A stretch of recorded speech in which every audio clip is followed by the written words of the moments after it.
That's one thing you should also understand. That one man can take a donkey to the river, but 10 men can never make that donkey drink the water. So that's where we are. Let's talk now. There are so many people that are having so many things to say concerning the voice note that I've put out there.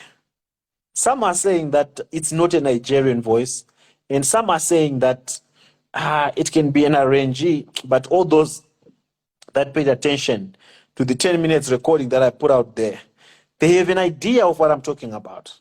So now the question that I have to you people, are you heard the voice recording? It's no longer, here we are not questioning whether the voice recording is legit or not.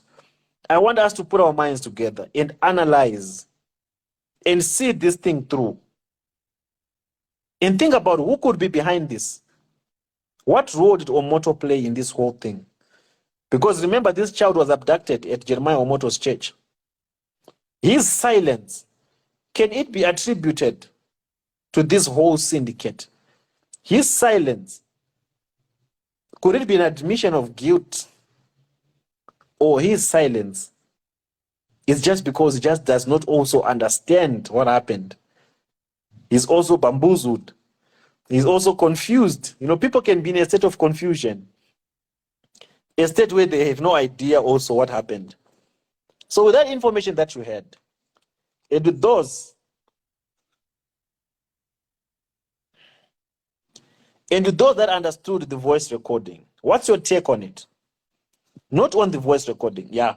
What's your take on it, and what's your analysis of the information that that guy gave me? That information was deep, eh? That information was too much. And it's only a tenth of the things that he said about what's happening with these kids, with these children that are abducted at these prophetic shrines. So some of the major questions that most of you could be asking are, why are they taking these kids? But he explained that is for spiritual manipulation to further their occultic establishments. But how do people sleep at night? How do these people sleep at night? How do they do it? You take someone's child. You just take someone's child and you go and groom them somewhere else under the care of another person, another mother or another family, just so that you can go on with the things that you're doing. How do they sleep at night? In as much as we want to hype this story, in as much as we want to get excited about exposing the culprits behind this whole thing,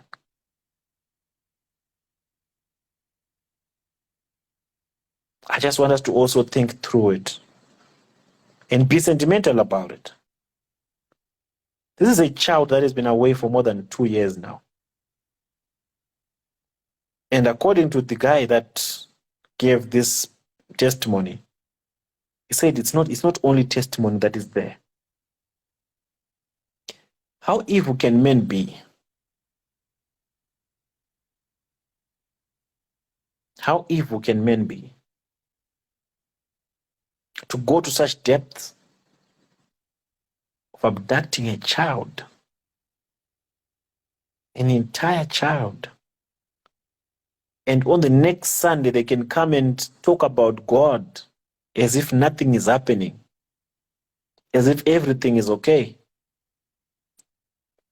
Yet there's a mother out there that is crying about her missing child.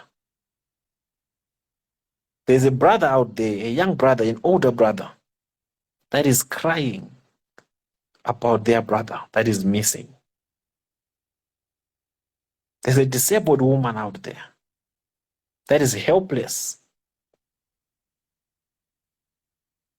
And people can still have the audacity to go and conduct services, prophetic services, can actually give money to other people who are lacking as a gesture of kindness. And they call themselves, we are givers. Yet that money, you are making it at the expense of the little kids that you are robbing of their glory. How evil can one be? This is disheartening, man. This is painful to imagine.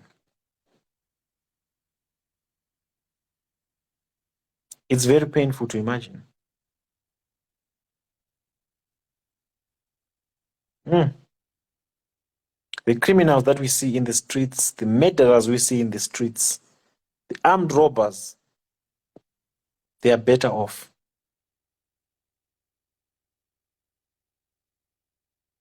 Those are better off. These men you call prophets, these men you call pastors in Africa, these your bishops, they are full of darkness. They are full of darkness.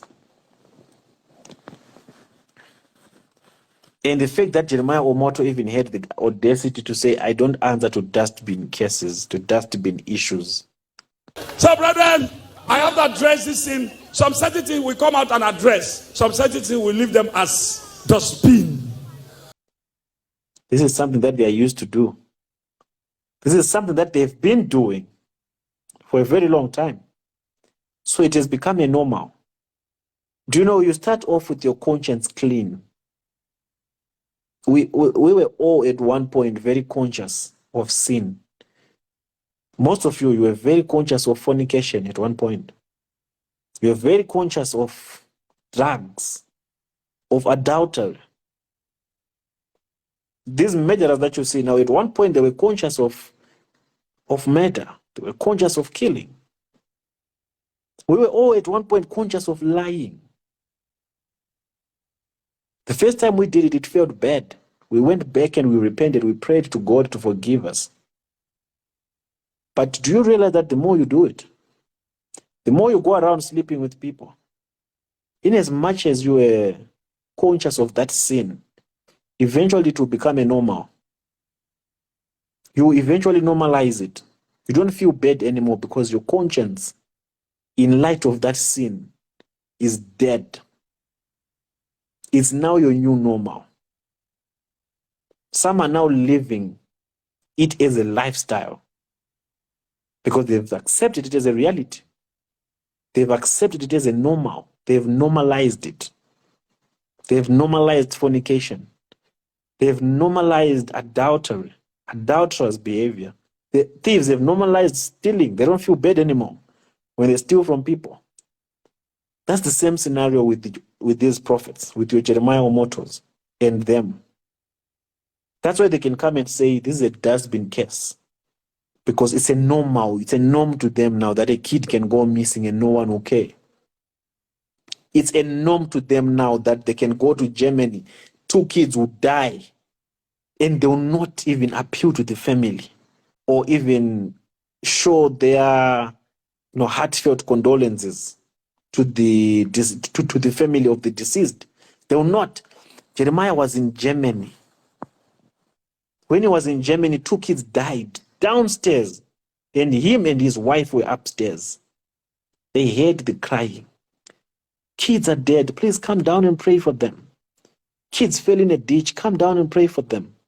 He never responded.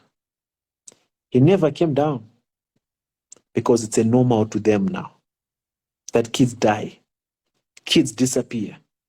He sneaked out of the hotel when everyone was gone, went back to Nigeria, and only showed up after 2 good years when he was planning another program in Germany. That's when he showed up and tried to bribe this family, gave them 1 million naira. That's when he sent his delegation to go and pay their condolences with an envelope to say, oh, for that child of yours that died, we are now coming to pay our condolences. This is our token of our condolences. Take this 1 million naira of that child of yours that died that time. How ruthless can one be? Let's look this deep. They are used to this. It's nothing new to them anymore. A kid dies today, another one dies tomorrow. It's a normal to them. Their conscience is dead to this. Testimony was abducted at Jeremiah Moto's shrine. What did he do about it? Nothing. Did he move a finger? Never. He didn't. Did he voice out about it? He never did. Did he make an effort to help Ruth Matthew find justice for this missing child? He didn't bother. Did he show any form of support? Never. It was just a normal. The child died, so who cares? The child was abducted, so who cares? It happened. Even though it happened in these premises, it still showed no sense of care. So now when we come to question his involvement and his followers and these gullible people, start saying, stop accusing the man. We're not accusing him. We're questioning him. When we ask him for the footage, a footage that can help us locate or identify the women that abducted this child, he cannot provide it. He cannot produce it. And on Sunday service, he comes and then he says, I don't respond to dustbin issues, to dustbin cases. This sounds like a dustbin case to Jeremiah.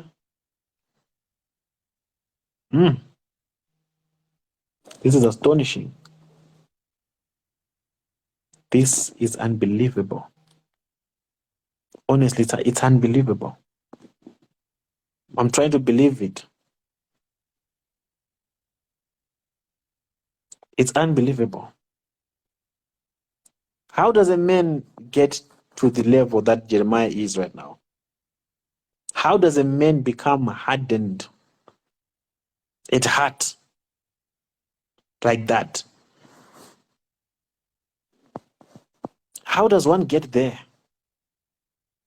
And then you try to buy off people by giving them money in church. How many people am I helping right in Europe, in America? Do you know? They said, hey, I'm a billionaire. Huh? You see him? When they give like this, somebody that would give money like this, they play with that person. Take it. So, brethren, I have to address this thing. Some certain things will come out and address. Some certain things will leave them as dustbin.